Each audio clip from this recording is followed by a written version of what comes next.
You alluded to something there just a second ago. I know there's a military career there. I think you mentioned that. Can we talk about that? What that look like? So I was, I joined 2012, got out 18, did 6 years. I was on an 18 X-ray contract.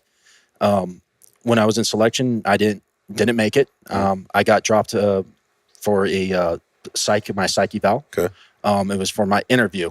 So I remember the psyche valve, and I remember taking it, and I'm like, oh, it was like one of those 800 question tests or whatever. I'm like, yeah, they asked the same question 18 times. Yeah, and I'm like, just oh, this is easy. Different ways. I'm like, yeah, you just asked the same question, so whatever. Right. It got me flagged. Got it. And then the interviewer and myself did not get along from the moment. This is not the first time I've heard of this. Yeah. I'll never forget. And like now that I was younger, I think I was at that time 23 maybe 23 when I was in selection. Yeah. So I was younger, right?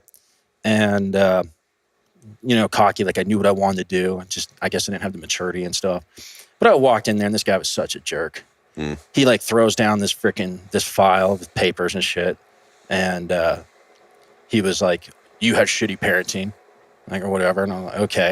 And then like the whole conversation then went off into, he'd bring up some questions. And I remember him asking, or I would ask, I'd be like, can you be more specific? Like, because I don't want to give a broad answer. I want to answer you directly because I know that, this is important. Yeah, this is important. Right. And he's like, for someone that's supposed to be pretty smart, you're pretty stupid. And that's when I was like, okay, like I hate this dude. Do you think looking back, like this was like a test? Yes. This was part of it 100%. You just weren't reading it at the time. Yeah, correct. And you let him get the better of you. He used to be, found out was a CIA interrogator. Yeah, so he controlled the room. I was just a dumb kid in there. Right. And I was like, okay. So I'm like, I'm pretty stupid now. And I remember it was like the next question. He was like, in your words, explain to me the mission of Special Forces. And I'll never forget. And I was like, DA, SUT, UW. And he's like, well, stop. He's like, what are you saying? I was like, well, for someone that's as smart as you, I think you understand what a fucking acronym is. Yeah. And then he looked at me. Yeah. And then it went into something else about my mom, and I told him to go fuck himself. Yeah. And next thing I know, I was dropped from selection. Right. Big surprise. I failed my psyche valve. Big surprise. Yeah. Stupid, right? But, so what happens next? Well, I mean, I was broken, right? I was crushed, but because I wanted to be a Green Beret, that's all I wanted to do, but that wasn't going to happen. So luckily, because I was in 18 X-ray program, I was infantry already, and then I was airborne qualified and home at Bragg. So they moved me right over to the 82nd. And I remember being so like angry and disappointed that I'm like, I'm going to be regular infantry. I couldn't have been more wrong. I went over to SECO 2508. We were 4th Brigade Combat Team at that time. And 4th Brigade Combat Team was just, they were only stood up for times of war. Like all these guys did was train, deploy, train and deploy. I didn't even know what my dress blues looked like after I graduated basic for like, I think 3 years. And I was like, oh man, how do I put these ribbons and stuff on? And I got over there, and you know what? I would have loved to gone back to selection because selection was so much easier. In your mind at that point? Oh, it was so much easier. No, physically. Oh, okay. And mentally.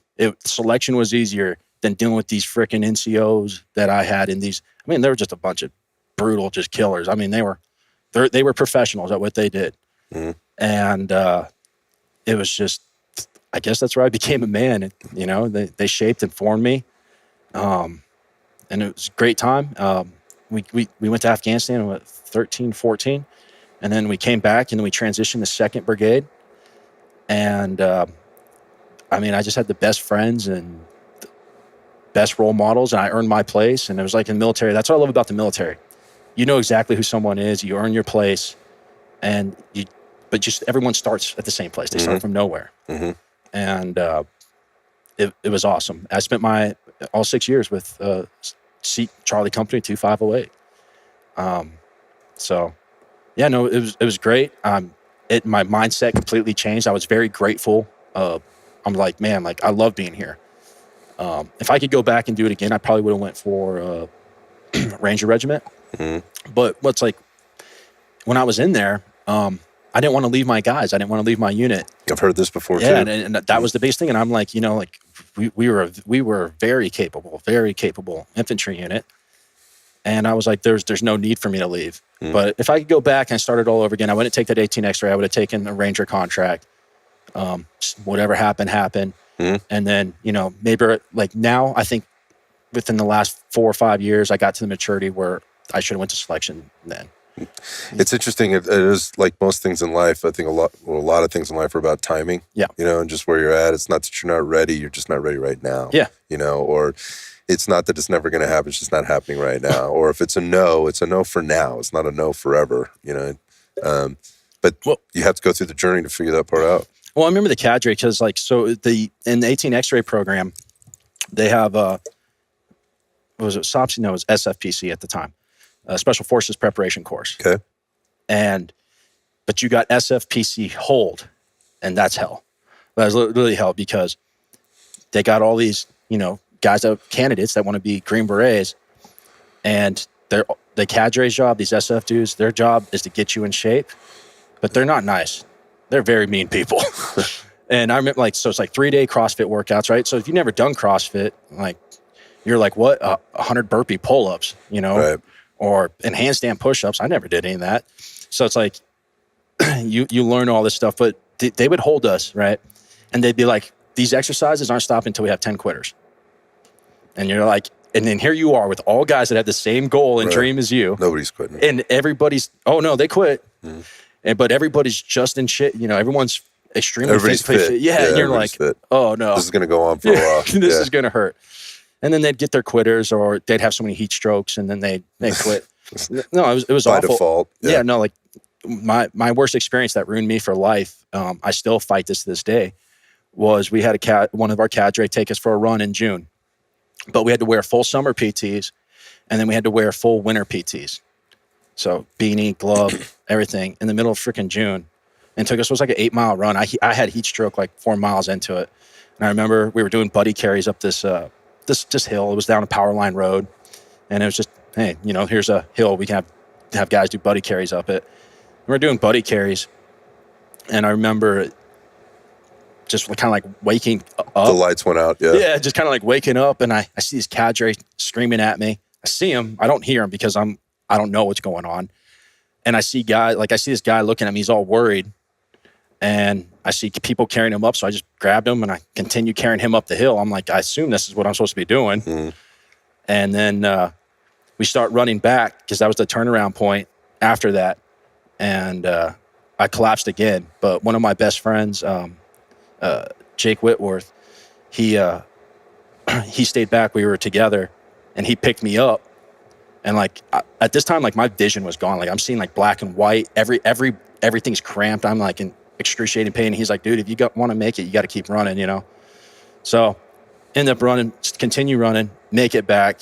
And, the cadre are going off on me because I was last at that point. They're going off and trying to get me to quit and all that. And I was like, we can stay here all day. I'm not quitting. I'd rather die than quit. You said one deployment. Yeah, one deployment. Yeah, one good deployment. Yep. How long were you gone for? 6-month deployment to Iraq. Okay. Yep. What was going on in Iraq at the time? That was when ISIS was on the upswing. So they were just going through and just doing terrible things to human beings. Yeah. Which it was a good trip. Everybody came home with all of our limbs intact. So it was good. I made some great memories on that trip. Isn't that interesting? But that is the metric for success in that case. Yeah. Because what else do you have to measure? Yeah. It's in the position that you're in. Again, you're giving up your freedoms and you do what you're told to do. Yep. But the metric for success is I didn't lose any buddies and we're all intact. We're all still the same humans we left. Yeah. Unfortunately, physically, we lost one guy after that trip, but it was due to being young, just being a young guy, man. Yeah. So if any of my teammates do hear this, they'll know who I'm talking about. But we didn't lose him on a trip, but we lost him when we came home, just being a knucklehead, man. But we'll talk about that because I think that was a failure in leadership. Okay. On my at least at our small unit level. But so yeah, I finished up that trip, came home, and I knew I'd wanted to go to Special Forces selection before that trip. So I was actually training for selection in Iraq, which was hilarious. What do you mean? If you want to get a ruck in, you got to do it at 2:00 in the morning to 6:00 in the morning.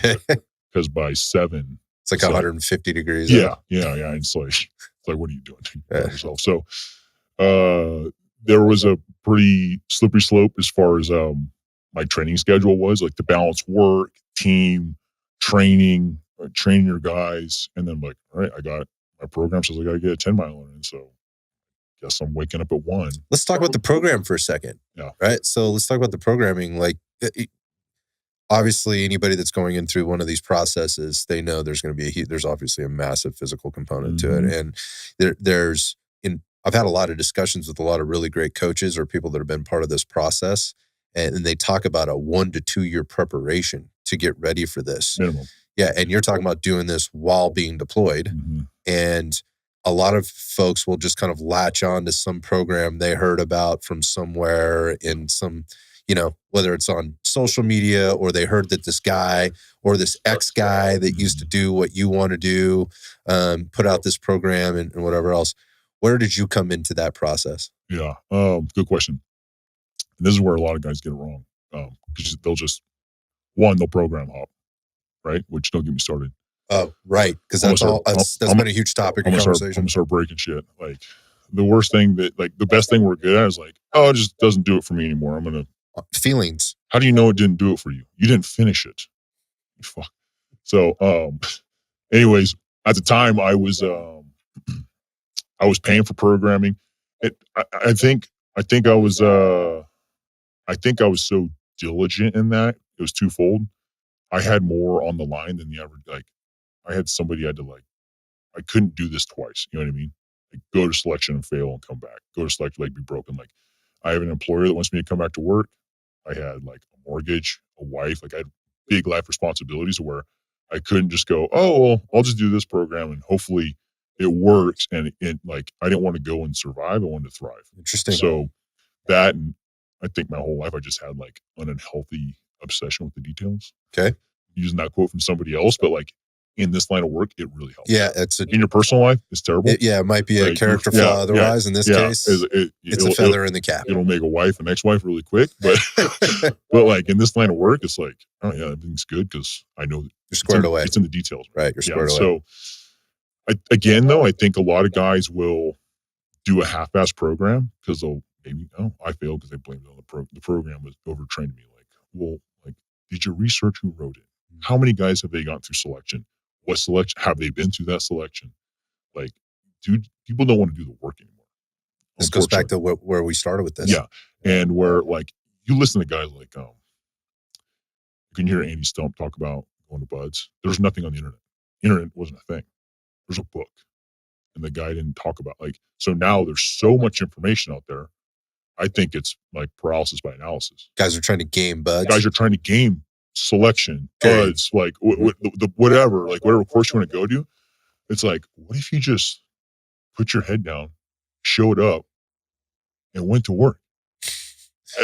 Just do it, and people are just, they can't fathom it. It's like, there's no way it's within me. There's no way. It's like, no, it is. Just go. I have to know the exact answer. I have to know the exact and it have to be guaranteed an outcome. And that's what's funny too, is those guys get, like, if you go to Special Force Assessment Selection, you will get personality tests while you're there. This is nothing new. Yeah, right. New. Yeah, everybody knows about this shit. Yeah. They're trying to make sure, like, you get your marbles up here, right? And there are people who do not do good in society if they don't know the end state. Mm-hmm. Like, they want to know, if I do this job, I'm making this money. If I do this thing, this is when it ends. Rarely will be like, I'm just going to do this thing and hope for the best. Hope for the best. Or like it's so funny too, because even when I was like, I thought I was pretty like up on, I thought like I was like pretty squared away on what the entire timeline and pipeline was going to be. And then I passed selection. I'm like, sweet, we're selected, we're good. Like, I think I just like learned some stuff about guns and I'm on a team.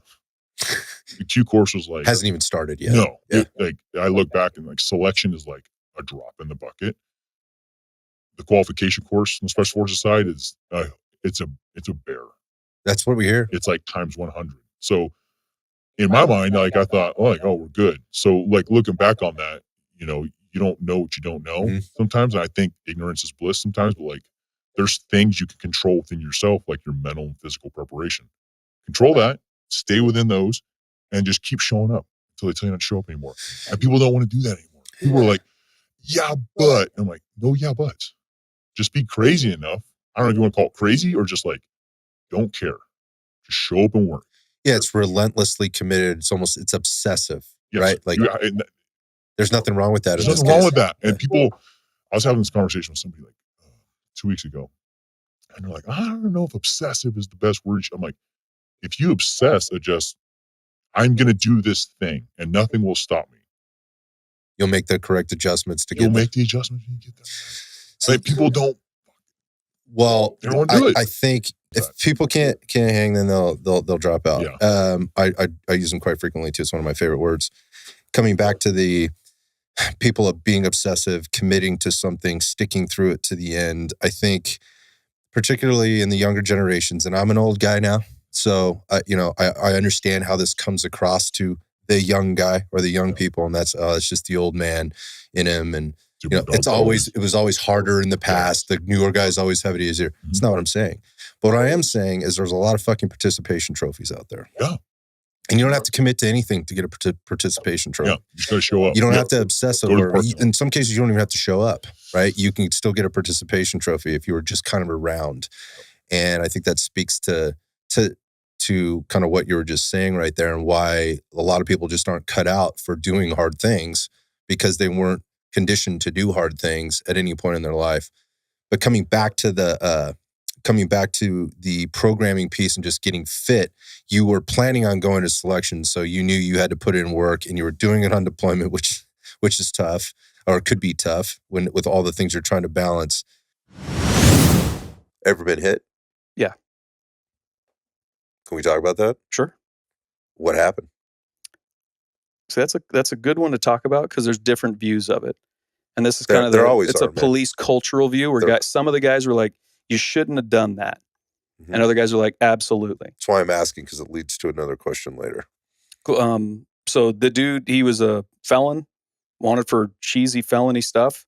One of the net teams at the time was like, we know where he's at. We're going to find him, follow him, and arrest him. Mm-hmm. So they followed him to a location.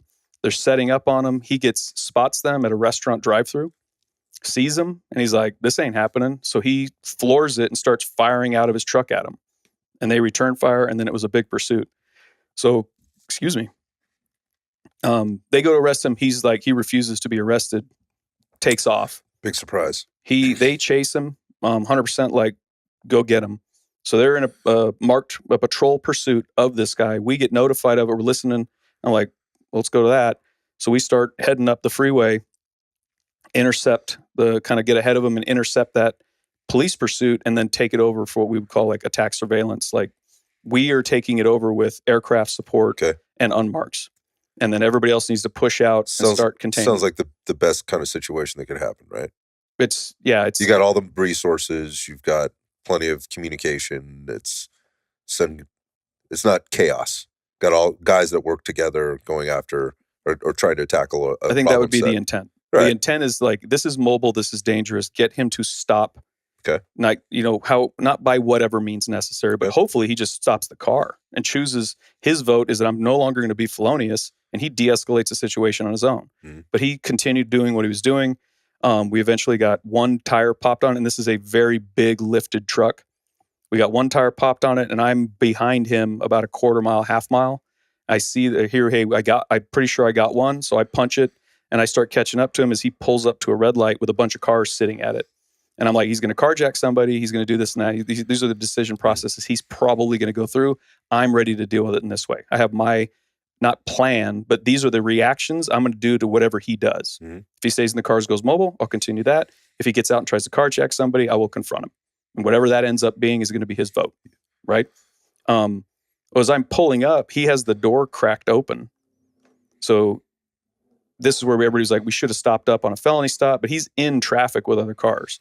So he's got the door cracked open. He's leaning backwards like this, and I didn't realize that until I pulled right up into him and I'm being shot at. Through the windshield? Through the windshield. Okay. So he's leaned over like this, and as I'm approaching, he fires a shot. I have no idea where that went. Didn't hit my car. And I assume, lifted truck, so he's up and has the advantage. He's shooting down. Yeah, I'm in a Dodge Ram. Okay. So I had a Dodge pickup truck too, but not lifted. So I'm still below him. He's like an F-350. Just trying to understand the scenario, yeah. But he has the door open. He fires the first shot. I'm like, wherever that went. But now I'm like, oh, he's shooting at me. Like, this guy wants to play. And I've rewound it a million times. Like, I could have done this. I could have just floored it right into the side of him, which probably would have been more epic and cool. But I grabbed my rifle and I'm literally pulling up like this because I'm pulling up slow. And I'm expecting the light to turn green and he's going to start driving. He's not out of the truck yet. I'm like, oh, he might drive. Well, he, instead of, as the traffic starts to leave, is right when I'm coming up. So it goes green. The traffic starts to pull. I'm like, what's he going to do? And he fires that shot. Okay, so you're kind of in this weird no man's land. Right. Yeah, got it. Great. If he had pulled over, no one's around, I can stop back here and we can deal with it. Okay. But it was just that's the decision I went with in the time. Sure. So that first shot goes, I'm like, nah, you're not allowed to do that. So I grab my carbine and I've got it up here in the dash, and then he starts shooting some more.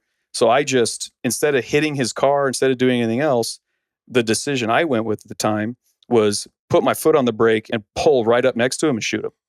So I'm pulling up to his open driver's door. You're like idling. Yeah, I'm on the brake. I'm basically slowing down to slow up right next to him. Okay. But I take my hand off the wheel, I grab my carbine, and I start shooting at him through the windshield, through the crack in his door. And then one round went down my arm and hit me in the armpit. Wow.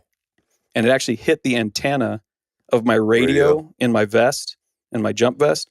So it actually hit the antenna through the windshield, down my shirt sleeve. It's got like a couple holes in it where it kind of went in and out. Wait, it didn't hit you? No, it hit me. It didn't penetrate your arm? Didn't penetrate. No, went down the shirt sleeve, down the arm, penetrate through the sleeve. I'm on my carbine shooting it. It went through my sleeve. What? And hit the antenna in my vest. And then that deflected. It punched. I mean, it's a nasty bruise and a hole, but it didn't go into my lungs, basically. Wow. How does it get past your arm like that? It's just missed. I mean, that's just the way anything is. It's just that's how it happens. That's just the universe, right? Holy cow. I assume you put rounds on him and I hit him. He fell back into the car. I think I blew his finger off that was below the trigger. I hit the actual trigger guard of the 1911. And that wasn't for some marksmanship stuff because my visual intent was focused. I could see the gun in his hand. That's what I was looking at. And the unfortunate part is the windshield, the bullets are going to do whatever they're doing. They're hitting his truck. But once I'm shooting through my windshield trying to hit him because we're coming like this. So the point is changing as I get to it. And by the time I stop, now he's right through the right side of my windshield. And I'm firing. He shuts the door. And I'm like, boop, boop, boop, boop, boop. I'm trying to burn a hole through the door and hit him. And then he's stopped shooting. So I'm like, I should get out of my truck. Mm-hmm. So I bounce out of my truck and I go to the front of my truck and I'm pointing it at this black tinted window. You have no idea. And I go, this is a stupid place to be. So I bop to the back of my car and everybody else is pulling up. My partner had already pulled up to the rear and fired around through the back of the windshield. It missed. Or he was already down. It didn't hit him, I should say. Gotcha. It didn't hit him. I got back. My boss was pulling up and I told him, hey, I got hit. And he's like, go to the back and get out of here and get that checked. And I'm like, this hurts. Like this, like I knew I was like, I don't want to chance this because it hurt, but it was like, I'm okay. Right. But then I was like, but what if I'm not okay? What if I'm like, next thing I know, I'm freaking right. I had no clue. I mean, it hurt. It was a 45 man stopper. Right. But two world wars, man. 2 world wars, but it got me right here in the armpit. And I was like, oh, that hurts. And I went over, one of the canines grabbed me. He's like, yeah, there's blood. And there's a hole in your shirt. There's a hole right here in the kind of the mesh material of your, the outer. So he's like, yeah, there's blood there. And I'm like, all right. So he opens my vest up and he grabs the bullet hole, which I'm sure didn't make, the investigator's happy. He goes, rip. And he rips it open like that. And he goes, I don't know if it went in. He goes, it's bleeding, but I don't know if it went in. I'm like, well, I'm good. So I put my vest back together and headed back up to the truck. And he had decided, he was like, I think I'm going to die, because it got him in the leg and through everything, some other spots. And he falls out of the truck. We used a canine to go up and retrieve him and pull him back. And then our guys put a tourniquet on his leg because he had a hole through his thigh. They put a tourniquet on his leg to save his life, that's the name of the game. Yeah, that's ultimately what you'd like to see happen, I think. Wow. That's pretty harrowing, man. So wait, how does that end for you? Like at some point you got to go get stitched up. Well, I got to go to the hospital. Right. I mean, it's not you don't get to go, nah, I'm cool. Yeah, that's what I mean. So they said, yeah, you need to go to the hospital. I got to go to the hospital. Yeah, okay, so okay. But that's, in fire, that's funny. They're like, you need to lay down on the stretcher. I'm not laying on the fucking stretcher. Put it in the back and I'll get on it. They're like, we can't. Like, just lay down, please. Right? So it's like, fine. And there's like, there's cameras people are setting stuff up over there. Right. And I'm like, lay down on my stretcher like a bitch. But, like, just please lay down. I'm like, all right. So I get on it and they put me in the back and one of my buddies jumped in and, I had to go to the hospital, x-rays and stuff. They're like, we need to keep you overnight. There's some problems in there, some bruising that is, towards your lung. We don't want to take a chance on that. So the next day they check some stuff and they're like, how do you feel? And I'm like, it hurts, but I'm good. Can I go home? And they're like, yeah, you can go home, but here's some stuff you should think about. If you have any problems, come back in and check. And that just turned into like a big old sack, like hematoma. Mm-hmm. The whole side was just this big old blob. Okay. So hold on, go back to the mandate or the ultimatum. Were you actually fired? So, because I'm looking at this going like, now I can get fired and that's going to be sitting on my record. Yeah. So, right? And does that hurt me or help me in this situation given where we are right now? Or I can leave, but I'm also leaving on a short time basis here. Right. It's fairly unprofessional. Yeah. But under the circumstance, like you don't really have a choice. Right. So technically I was put on unpaid suspension. So the way it works for the city and county of San Francisco is the only way a police officer can be fired is the police commission, which are, I believe it's 7 or 9 appointed civilians from the city. I think 4 are appointed by the board of supervisors and 3 are appointed by the chief. Okay. Still have to be approved by the board of supervisors. So effectively all 7 or 9 are appointed by the board of supervisors. So they have to be presented with the evidence that I didn't comply, and they ultimately ended up firing me. I wasn't officially technically terminated until March gotcha. 17th of the following year, 2022. But I was on unpaid suspension. I also was denied my LEOSA rights, which means I was not granted concealed carry because I was listed as a danger to the public. Shut the fuck up. Oh yeah, I was given a stay away order from the chief of police, Bill Scott. I was given a administrative stay away order from all city and county property. What a fucking coward. That's the most cowardly thing I think I've heard about this shit yet. And what's funny is in September of 21, we had just been awarded gold medals of valor. Myself and a couple of my guys, my teammates, we were awarded gold medals of valor for a hostage rescue we did in 2017. So talk about like a kick in the gut. I really don't know what to say, man. I mean, I knew, honestly, I knew quite a bit of this story, and I'd heard Joel's story before, which is very similar in a lot of ways. But I have to say this. So there's a silver lining to this, and I want to get to that part. And that is, you've been picked up by this other department, and life goes on for you, and we can talk about that. But I just want to go back. So when I heard about you, right, and I've been kind of watching your business grow over time, this may be a little bit of a setup, but stick with me here for a second. Sure. I never try to back anybody into a corner, but I want to say something to you because I want to hear your take on it. I have my own take. But when I heard about you, I started watching stuff that was going on with you. Your name was getting out there. Some people that I really respect and have close relationships with are like, hey, do you know this guy, Nick? And I go, no, I don't, but I've seen him. I've sort of had this connection via the internet with him, but not really. What can you tell me? Good dude, trying to do good stuff. You heard about his story with San Francisco. I go, yeah, that's kind of how I got introduced, but I don't know much about him. And so then from there, because of these people had given me that, that information, I've sort of been like, I'm giving this guy the benefit of the doubt. If this guy's saying he's a good dude, then he's a good dude. Until I hear otherwise, like I have no problem going, yeah, I think this guy's a pretty good guy.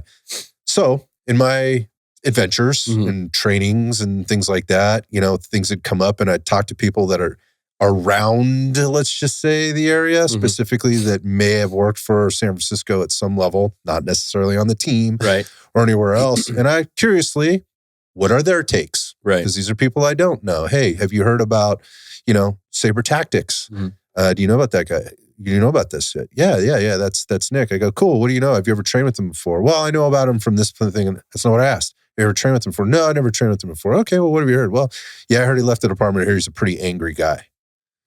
And so you're chuckling over there. And I go, yeah, from what I've heard, like I'd be really fucking angry too. And I'm not holding this person to that. Right. That's what they're saying. That happened a couple of times, man. Yeah. And I went like, well, why aren't you fucking angry? Yeah. Because you're still working there. Yeah. Right? Why aren't you angry? Does that mean you just went ahead and felt the pressure and said, okay, whether I like it or not, I'm going to take the thing? I'm not asking those questions of people. Right. So now it starts to move into places like the Central Valley in California, where we have this, all of a sudden, that a building gets inspected because some people see some water lines coming up out of it. Right. In a little town in Central California, which I'm very familiar with. I used to live in Fresno and do some work in Visalia. Let's just say it's around there. Yeah. And so the city goes out to inspect it and goes, what's going on out there? Yeah. And they get into this warehouse and it turns into be a illegal Chinese laboratory. There you go. Can you talk about this? I mean, you probably have way more insight than this than I. No, we can dive in. What little I know on it, but I know the basics, sure. But to give some people some insight to, you're saying borders, right? You're saying Chinese cartels. Yeah. You're saying how they're working maybe with Mexican cartels. Yeah. How, people are going, come on, man, you watch too much TV. You're watching too much, I don't know, whatever the latest is out there. I don't watch TV or whatever. This is all fiction. It isn't fiction. No, because it's showing up literally in our towns. And again, this isn't San Francisco, Oakland, LA, San Jose towns. These are the little towns that are literally like a couple of hours from these major metropolitan cities. So I bring that up to say, well, do you have any insight on that lab and what's going on with that at this point? I don't have anything current, but everything that has been, publicly made out and some of the things I've talked to officers about is all true. I mean, it isn't fiction because the truth is stranger in fiction in this crazy world. And not only that, look at our country and where we're at today and why that lab can even exist. There's little regulation. There's an overwhelming taxation of resources where our law enforcement officers, God bless them for everything they are trying to do, they are one to handle 1,000 issues that they're not even seeing. And that's what's happened with the incentivization of Chinese, Mexican cartels, organized transnational criminal organizations, let's call them. If there's a bioweapons lab or we're working on animals, to create another, COVID, anthrax, Ebola virus or whatever. Which it appears that's what this thing was doing. Exactly. That's exactly what it was doing. And to say it wasn't, put your head in the sand. But that's what's going on in that situation. So we have that going on in America. And then you go to Siskiyou County, go a little further north. Just go a little further north, and maybe we don't have a biolab in process with animal testing to get those bioweapons going again, here in America, on American soil this time. But now we have the Chinese growers coming in and taking over private land grow sites in the Northern California counties, Siskiyou, where we did our documentary, A Daily Caller that we talked about, Narcofornia, good work with Jorge Ventura, my buddy there. That guy's all over the place. Yeah, doing great stuff. He's on the border. He's still dealing with the cannabis issue. But even we were blown away by the stuff we saw up there that we thought we knew. And we were running into all the carbofuran, all the banned poisons, all the Asian grows where there's a little side building before you go into the grow house with a Tyvek hazmat suit they've changed out of, with the N95, fitted breather respirator masks. So they're going in with a hazmat suit to apply chemicals on cannabis for a black market all over the country. And some of this is slipping into dispensaries. But 100% is. We all know because that. the dispensaries have got to make money, man. They've got to make money. Yeah. And they're losing legitimate growers hand and fist every day because people are backing out of it to get that, certified seed to sale, inspected, all the permits. There's a will, there's a way. Where there's a will, there's a way. But what blew me away is we started to get reports, and this came firsthand from Northern California like 4 or 5 months ago. It's that recent since you and I last talked. These Chinese cartels that have come in and taken over these things are now bringing in their own chemicals with Chinese lettering from the homeland, and there's 6 or 7 of them. They're fungicides, they're insecticides, they're rodenticides. Some of them are being described by the experts that are analyzing this stuff on raids and getting, biologists and everything, basically chemical scientists to look at this, more deadly than those carbofuran poisons. And they're not just spraying this stuff on or mixing it in water as a powder and spraying it on the plants and waterways.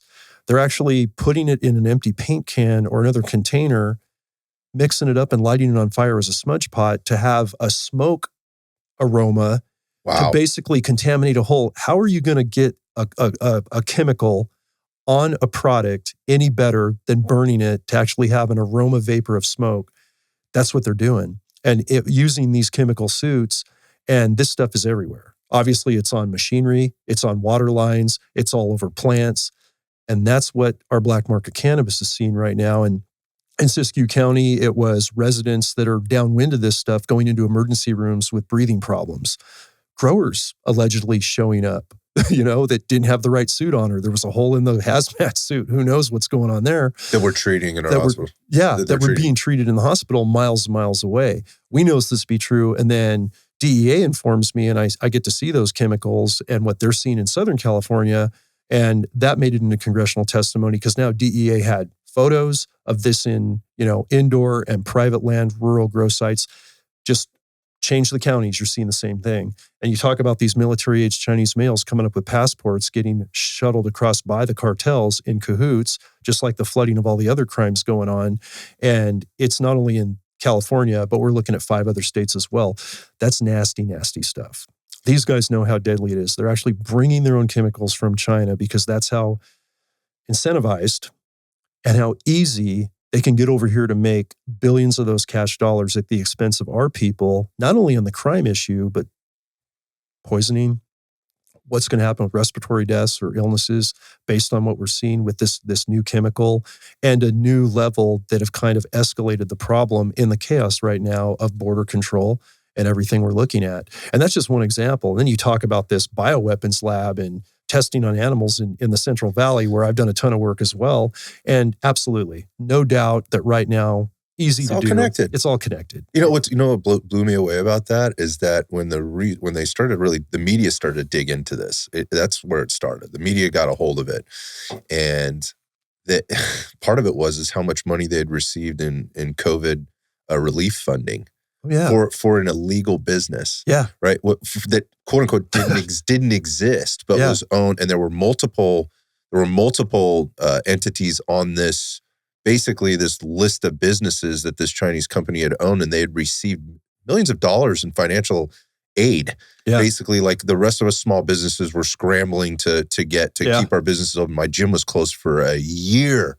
My doors were locked, right? Like we're just trying to survive and put food on the table, and so going back to being complicit, kickbacks, you're giving them money to develop this stuff and proliferate.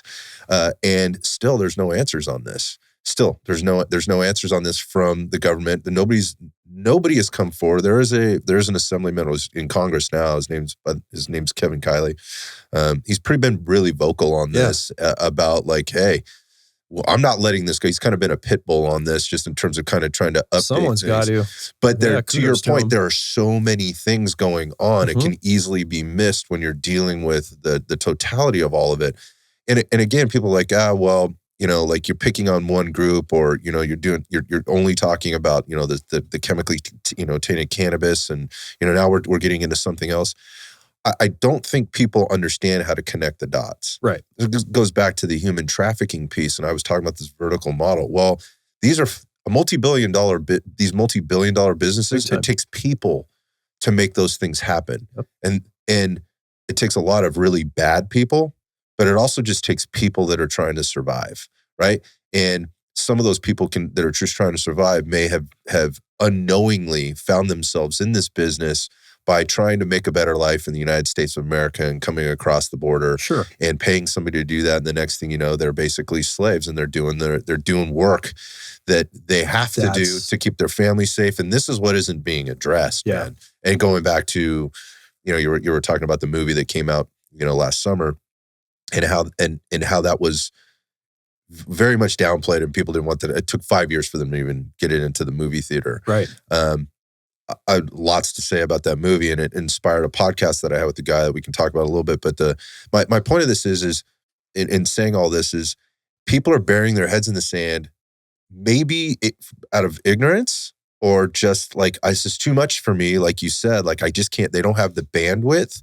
There's many, many things I think that go into this. For sure. And essentially what we're having is, we're not at the end, nobody's addressing it. You're not addressing it as a citizen. Your leadership, your government, whatever, isn't addressing it. And it's continuing to burn like wildfire. And when you were dealing with this, just say here more locally, and in our national forest and our state forests and our public lands here, there was a little bit more of an element of, again, it being hidden. Right. In the sense that you had to get way into the outback in a lot of cases to deal with this. Not all the time, because as you start to uncover it and you'd go through that in the book, how it's like literally right under your nose. You just had to know how to look and where to look for it. But there was a different element of violence then.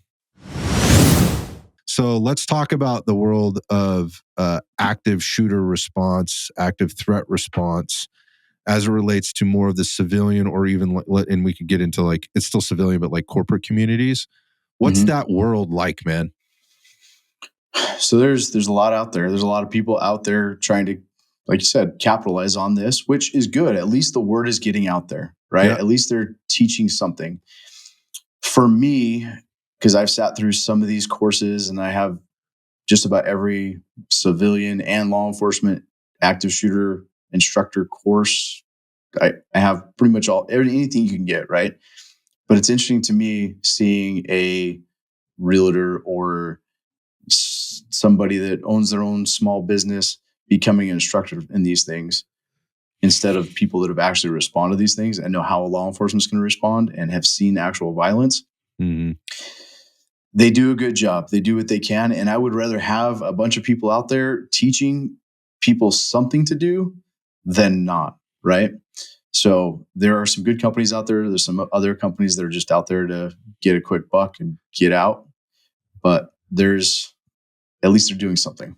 Okay. So I can appreciate your positivity on that, right? But I think there's a good ways and not so good ways to deliver this kind of information. Yes. And so if we're kind of deciphering what, again, for the audience listening, what you might look for and how you might vet these folks. And then also, and you touched on a couple points there, like if the realtor that has a hobby, of shooting is now teaching active threat, mitigation, however we want to title the fancy title. Maybe we look into that a little deeper. But again, how do you vet them? And then what should you expect from one of these things? Like, I mean, people's expectations, that's their responsibility. But at the same time, like what should more of the reality be there? So going back to the standard run, hide, fight, right? That's what's been taught forever. And once again, how do you do that? What are they actually teaching? Are they teaching just run, hide, fight? Well, where do you run to? You just run to where the bad guy is? Like, there's deeper meaning in each one of those. So vetting, what are they actually teaching? It's just telling you to hide and stand in a corner where the first thing the dude's going to do is open up a door and see you. Like, you can position yourself. You can do different things to protect yourself other than just hiding in a corner. So how do you vet these people? I don't even know, because there's so many people out there teaching it now. Fair enough. That they're teaching different, they're teaching their own spin on it, right? And some of it's good, some of it's bad. Some of it I would never tell somebody to do. But I don't know. For me, I would hope that people are looking for people that have experience in it, discerning and have enough, willingness to have somebody that has their best interest at heart and not just willing to be making a buck. I mean, I hear you. And I mean, I want that for everybody too. But I realize, again, as long as there's people out there, there's a need, and people are driven by emotions. That in their decision making is driven by emotions. I have to have this. I need to know this. This guy looks awesome because he's in full kit, and you know, again, he's got all the fancy gear and looks great, and he talks a good game. I'll give him my $600 for the weekend, or whatever the case. We talk about that shit on the show quite frequently. And I think, like, just looking into somebody's background before I go to a course, I have a buddy call me, hey, what do you think about this course? Well, let's do a little digging into who this person is, what they've actually done in their career, and why are they doing what they're doing. Like most companies have their YouTube stuff up there where you can see exactly what they're teaching. Okay, is this actually logical? Is it something that's going to make a difference, or is it just the standard, hey, this is what everybody's been doing for the last 20 years, so let's just keep doing that shit. and just like tactics evolve, and if you're not willing to evolve, you die. The same is with active shooter response for civilians. Like if you're still doing the same things you were doing 15, 20 years ago, and I find this a lot in schools when I go I'm glad you're jumping right into it. Yeah, let's talk about it. Because a lot of the stuff that is still being taught is the same stuff that was being taught 20 years ago. Yeah. There's a lot of really good info out there that is newer and updated, but because this is what we've always done, so we're going to stick with this program, is been the norm that I've seen when it comes to schools. For example, there's a certain company, and I don't want to start bashing other companies, but they do things and do scenarios that frankly scare the shit out of people. Or with kids, I went to a school the other day and I wanted to see what their lockdown drill was because they were looking at bringing me in to help teach some of their stuff and change things up. I hate going to schools and they do a lockdown drill and they have kindergartners scared to death, huddling in a corner with the lights out because their drill is they don't let anybody know what's going on. There's a better way to teach these kids. Like we can make this almost a game, right? Like just like we do with training in law enforcement. Let's do some drills. Let them know that it's going to be a drill and let's have some fun with it and try to get better rather than scaring the piss out of a little 12 or 10-year-old kid as you are the administrator opening the door to make sure they check it. And you see their eyes this big because now they think that somebody real is coming in, right? So I think that there's changes that can be made within the way the schools teach it and the programs that they are offering. Imagine that. School, particularly a public school that doesn't understand the learning process for a 6-year-old or a 5-year-old. I'm really glad you brought that up. That's been a challenge for me as well because I've had those conversations with drills that have been done. Again, my stepdaughter particularly, and listening to kind of her impression of what happened, how they handle it, where they go, what they do. It's a lot of, what it looks like to me is herding cats and a lot of single file lines and a lot of thinking that it will go down a certain way and that it won't be total chaos. And why you don't want to. This is the only way you can do it. Yeah. This is there's one solution here and it's my way. And instilling the sense of confidence that when you do this, everything's going to be fine. Right. Yes. This isn't just about the kids. This is about the parents. The parents assuming or accepting that, oh, they're doing the drills. We're good. Like, again, they've just signed off on some bullshit that exists out there and accepted that somebody has trained somebody that actually has some experience at this, that is actually, well, let's just call it qualified at some level to deliver information that makes sense. That's of value. Not that somebody signed off on. Again, I'm going to go back to the shit I watched from the Santa Clara County Office of Education here. That's on, I was appalled. I was like, holy God. For the record, I pulled my kid out of Santa Clara County schools. We put her in a different school, in a different district. And I have personal relationships with a lot of the officers that work in that district, during the day on those beats for a very specific reason. But my point of this being is they just accepted, the training has been done and they've been taught, and so they've performed the proper things in order to keep our kids as safe as they can be. This drives me absolutely bonkers. Yes. One of the things that drives me crazy about some of the school trainings is they're not willing to give the teachers who are in charge of these kids any autonomy of what to do, right? You have to do this. Well, what if the dude's in another building? Can I get these kids out instead of hiding them in here? Right. Like, give the teachers options. You're empowering them to teach your kids and be in charge of their safety. Give them other options other than just locking down. Because that may not be the best thing to do. So, like, how are you navigating that is one of the questions I have. I don't know if we answer it now or later, but. Yeah, for sure. Let's just do it now. So first and foremost, you have your Fourth Amendment, right? Search and seizure. A seizure is if I'm going to take you into custody, I'm seizing you. I'm seizing that person. So what is the government interest versus what is the amendment? What is your right versus what is the government interest there? I have to have a reason, or at least reasonable suspicion of why I'm taking you into custody. Okay. Now, under that comes, again, you're going to have state law and case law. So now you can have state law. So here in California, it's 835A is a state law for like when to use deadly physical force. Mm-hmm. And in New York, it's Article 35. So those vary a little bit. Now, California and New York are usually always pretty similar because they're both more, I would say, on the liberal side of things. So they usually would be different than like Florida and Texas as far as like their laws per se, right? I don't think it's going to be a surprise to people. And it's not a surprise. So like understanding that could change from state to state. Your state law could change from state to state. Then you have case law. Case law is when it goes to your circuit courts, your court decisions, and they make a decision on one of those laws or that use of force. That restricts us. Then you have your circuit court decisions. Then from there you go to, all right, what's your agency policy? That restricts people more than anything else. Oh, interesting. I see more people get jammed up for violating agency policy than they do for, like, say, violating a state law. So understanding that could vary from department to department. I can't go and train everybody on their general orders. There's just too many of them. So you have to understand, like, hey, you guys are responsible for knowing case law. Mm-hmm. You're responsible for knowing your state laws, okay? And you're have to know what your general orders are. And in the end, be a good person. Like sometimes in the end, it's be a good person. Yeah, I got that. I got that. Like do the right thing, be a good person. And we're putting out the content. We are giving you the best ways to verbally de-escalate with presence, de-escalate with tactics and control.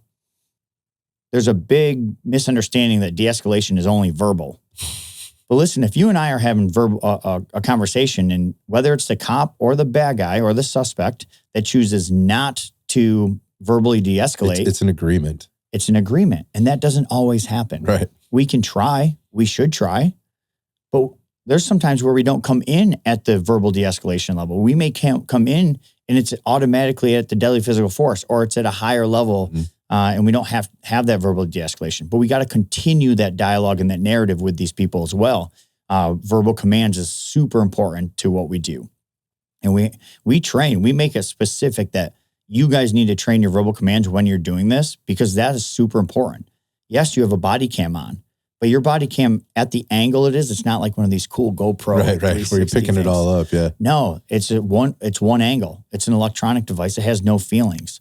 So now your verbal commands are just as important. What's the suspect's actions versus what are you trying to get him to do? Mm-hmm. And that could change throughout the thing. And we have to continue to keep that dialogue with the suspect the entire way through the sequence. Now, if I have really good hands-on tactics or control tactics and verbal de-escalation fails and I need to go hands-on with you, and my teammate and I are really good at going high-low, we're good at controlling you, and we get you into custody, and we just had to take you down, control you, and get you into custody, we de-escalated with good tactics, good control tactics. If we didn't have good control tactics and you started to fight, that might escalate up even further. Takes it to whatever that person has in their pocket. Correct. Right. Yeah. So now say like you present a weapon and it's a knife, and we're good at moving out of the clinch, or we're already have good tactics and we're keeping distance and using a barricade. We may have more options available to us because our tactics were good. That's a form of de-escalation at the highest level. So de-escalation is across the board, and you can't just teach de-escalation at the verbal level. De-escalation is at all sorts of tactics and skills. What's the reality of what officers are getting in regard to de-escalation and what you just explained there? across the board? I think the big shortcoming is we need to train these guys in verbal de-escalation. Be better at verbal de-escalation. Really? Okay. And so when that fails, then what do we do? Yeah, there has to be an answer. This comes back to, let's go to taser reliance. Okay. Their over reliance on tasers, or just say tools. Okay. We know in police work, if we use force, the overwhelming majority of the time it's hands-on. Okay. So if we're relying on tools and our hands-on skills are not good, say our hands-on skills actually are terrible or they suck, we're going to rely on those tools way faster or more often. Mm-hmm. Now, when those tools fail, or I suck at those,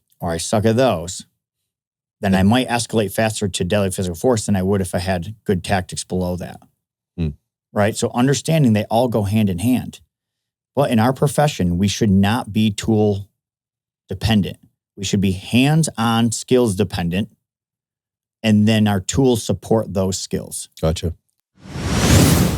Going back again to what I said before, which was, I can see from Mike, I can see the frustration in some of the responses and things when people, whether it's whatever the medium is, when I look at you, and I've met, we sat down for dinner like a year ago. It's actually almost like a year to the day. It's kind of interesting how this worked out. But I remember walking away from the table going, I think I understand Mike a lot differently than a lot of other people do, or might. Like, obviously, I just had dinner with the guy. It's not like I've spent a lifetime with him. But then I started listening to things that you were saying maybe a little bit differently, and trying to process them differently. And I would say a little bit more objectively might be the thing. And it's not like I was going into whatever you're saying, taking it one way versus another way. I just had a different perspective now. Yeah. And so walking through we didn't have this conversation, but walking through this whole, like, what was the evolution of this? How did it get to where it was at? And so you started by saying there was like a half dozen, 10 guys out there that were doing this. And then all of a sudden there were multiple companies training multiple people that have multiple instructors on staff that are doing this, like from a governmental or other government organization, contract type work. And then there was the equipment companies that jumped into this, and all of a sudden they needed instructors because people want to buy this stuff and there's videos and they want to sign up for classes. And then those instructors left and started their own things. You just mentioned that. And so this thing it was like exponentially grew like cancer. In a sense, like, you could look at it that way. Yeah. At the same time, it also encouraged people to get firearms training. It encouraged people to start firearms training companies or start exploring what the quote unquote right way would be to do that. And there was a lot of positive that came out of this. Absolutely. And we have this nation now where you have way more, I would say, armed and trained, some of it good, some of it not so good, right? People than we probably ever had, which then creates like this whole other now market or way to attack the market on how do you keep people interested if now they're kind of like, I recognize it. I need that, $600 outfit to go out and shoot my gun. Right? I need to shoot more. And when I do shoot more, I need to make this more training. I don't just need to go burn down targets. There's things I can do. And you're starting to see get a little bit more sophisticated. Absolutely. And so I wonder what your take is on that and kind of what you're seeing the shift be and how you're adjusting to this. Again, going all the way back to coming at it from a more of a holistic approach to things. How are you, is it adjusting back to this where you kind of started with this and teaching people like it's shooting? Yeah, it absolutely is. And I'll give, I didn't know how to approach it, and I'm more than happy to say that. Like, it frustrated me, and it's like it was throwing shoes at the TV kind of thing. It just really bothered me, and I was looking for a strategy. Like, how do we deal with this? How do we and like I said, full disclosure, Matt's a good friend of mine, but it's like, to his credit, Matt was like, "Here's how we deal with it. We just freaking punch him in the face. Punch him in the face." Yeah, which is that's Matt. Yeah. That literally that is. But it's like, just punch him in the face, and then we'll go from there. Yeah, like, and you had to just tell people that, hey, it's like the emperor has no clothes. Your baby's ugly. Sorry, that's just the way it is. And it was what's happened now. There's a lot of guys out there that are actually on board with that are really good shooters. So what's happening now is the market is being realigned in a lot of ways by a loose cabal of people. Okay. Some of it's kind of tight. Like I said, I'm tight with certain guys that I talk to a lot and all. But there's other guys out there that are genuinely good shooters and presenting really good information, and they're starting to get way more credibility.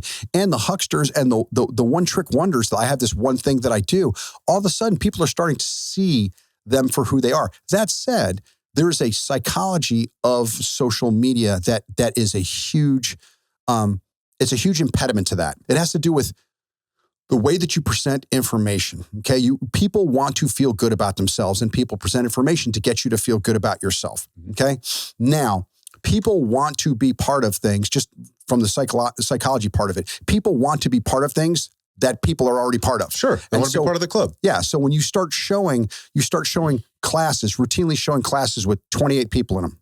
Okay. People go, oh wow, That's where the cool kids are. It has to be cool. Yeah. All those people go there. It must be really good because so many people go there, as opposed to people that really know how to train. It's for fitness. You run a course. You run a course out here in the gym. Mm-hmm. And how many people do you want to have? Yeah, so the maximum amount of people we'll have in a group will be 8 because that's what we feel comfortable in being able to get our hands on during a session. Yeah, well, what would happen if you had 28? Session. It's a free-for-all. Yes. I would have to adjust dramatically to make sure that I maintain the integrity and continuity of what it was I was trying to deliver to them in, say, that hour. And that, I wouldn't feel good about it. So I never do that. It's personnel management. It's body. You're just managing a bunch of bodies. Now you take a class of 28 people. There's no way that you're going to give each person the level of input that they're paying for. Even with 2 AIs.